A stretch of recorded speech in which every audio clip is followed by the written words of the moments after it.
An international poll of more than 6,000 doctors rating hydroxychloroquine as the best treatment for the Wuhan virus. 37% say it is the most effective therapy out of 15 possible treatments. That poll found 72 doctors in Spain prescribing hydroxychloroquine, as well as 49% of the doctors polled in Italy. But only 23% are prescribing it in the United States. Joining us tonight, Dr. Mehmet Oz. He is host of the Dr. Oz Show. He is director of Columbia University's Integrative Medicine Center. And Doctor, it's great to have you with us. And it is something of a more hopeful Monday than it might have seemed possible at the end of last week.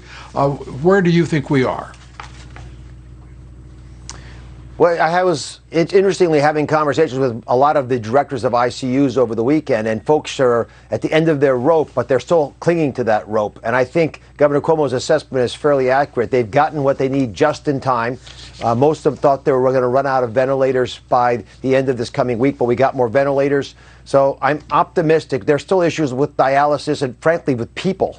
They're exhausted. We're running out of nurses, dialysis nurses. I just posted asking any dialysis technician or nurse around the country if they can volunteer at our hospital, New York Presbyterian. We'll take you with information of how to do it. We're at that state. On the other hand, we're getting better, I think, at taking care of people who are critically ill. That keeps people alive on ventilators, which means the new cadre of people coming through have to get new ventilators. So we're victims of our own success a little bit, but optimistic, I think, optimism is a word that can be used in that if this is the peak week, and I'm hopeful it is, we have one more week of maintenance, and then we'll start to see a decline.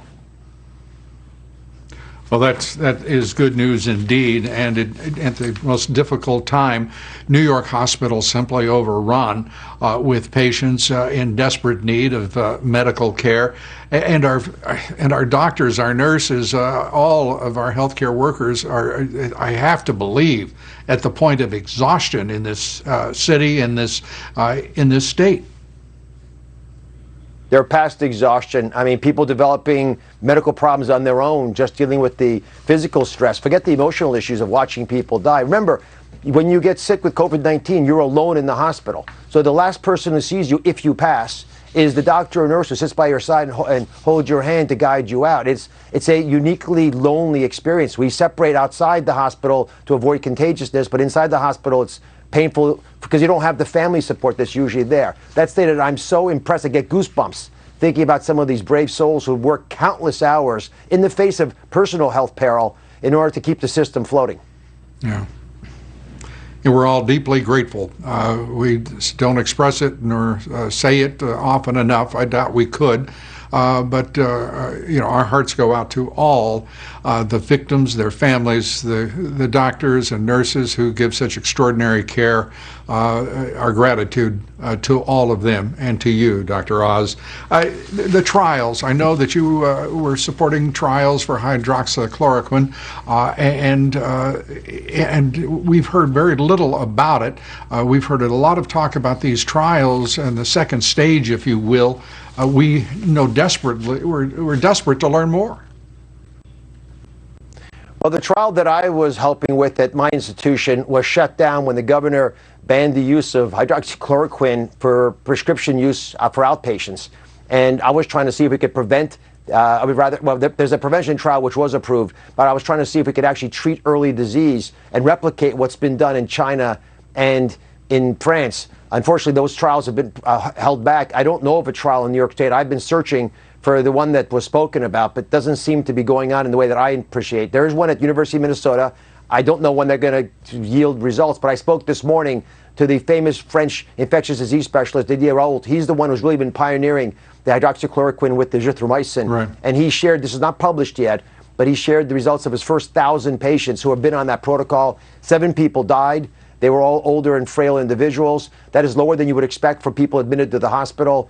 And he's had 20 go to the ICU. Again, lower than I would expect, but it's not a randomized trial. On the other hand, I'm very upset, Luke, because people keep calling the data around hydroxychloroquine anecdotal. The reason so many doctors are leaning in this direction is because it's not anecdotal. A case series of 1,000 patients is not anecdotal, and more importantly, there was a randomized trial from China, a randomized trial where patients were put in one of 2 groups. The group that got the hydroxychloroquine had shorter time till the fever resolved, shorter time till their cough resolved, both of which are surrogates for infectivity, we believe. And most importantly, their CT scans showed dramatic improvement in resolution.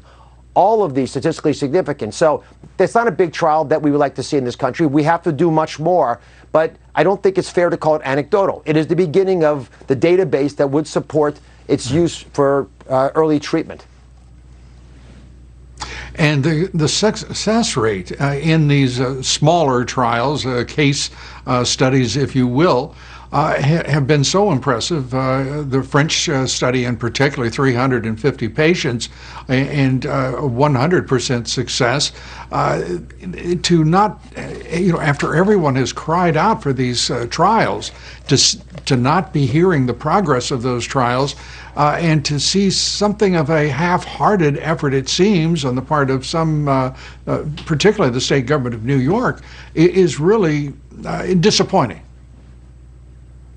Well, I'm upset, obviously, because I wanted to do the trial. I also wanted it to be legal in my state for a doctor to talk to a patient about their COVID-19 and treat them as they felt appropriate. The FDA approved it. We got, even though it's off-label, the FDA said, go do what you need to do. We've had an embrace of the approach. And not that it's the right approach, but you go to war with the army you have, doctors are leaning into it, but we should be allowed to have that discussion with our patients in New York. Now, in terms of trials, I get why it's hard to do a trial in New York. We are completely underwater. They're not free hands to go do clinical trials. There's no time for intellectualization. You need people of action, and that's what's happening. And thankfully, in University of Minnesota, there's an ongoing trial. I don't know when we'll have some of that early data, but sometimes these things take a while to come back. But in the meantime, I think physicians should be allowed to make a decision on their own. I had an interesting discussion, and this will be on my show tomorrow, with one of the heads of the Lupus Society. Interestingly, the lupus community is not seeing a lot of COVID-19. In fact, we haven't been able to find one. But, and I'm asking people to please come to my website. If you have lupus and on hydroxychloroquine and you have COVID-19, please tell me, because in our biopsies, insurance records, now we're looking at 1% of the U.S. population. That's 2.25 million people. We haven't found anybody with lupus who has COVID-19. But the head of the Lupus Society says in his personal practice of 800 patients, he, by the way, is Selena Gomez's doctor. He's a very well-respected head of the society in the past at Cedars-Sinai. He says he's not had a single patient of his develop COVID-19. And more importantly, he says a lot of the talk about side effects he's stunned by, and so are his colleagues. They're the ones who use the drug. And he says, we have used it for decades without complications. We don't check EKGs. All these eye issues that are brought up only happen after 5 years of chronic use. So he's not quite sure why there's such a hoopla about it when they've been using it without those nervous anxieties. So he's pushing back a little bit, and he's sending a letter to the FDA accordingly. And it is obviously counterintuitive, because lupus patients are certainly immune compromised, if any would be, at all. And for that result to be this overwhelming, 100% in the case of the doctor you mentioned with 800 patients. I mean, that is impressive in its own right, isn't it? Well, I've cautioned everybody, this is very, very rudimentary. We're going out to the 57 academic centers to really get some numbers on this. We may not have caught the people who have COVID-19. Maybe their symptoms are so subtle because they're on the medication, they may not know they have it. There are lots of hypotheses. But here's the big news for me. Yeah, you talk about technology a lot. We're going to use big data, deep analytics, and ShareCare, which is the company that's running all this right now, has already gone through a couple million records. We're working with CMS. Seema Verma has been incredibly supportive of this effort.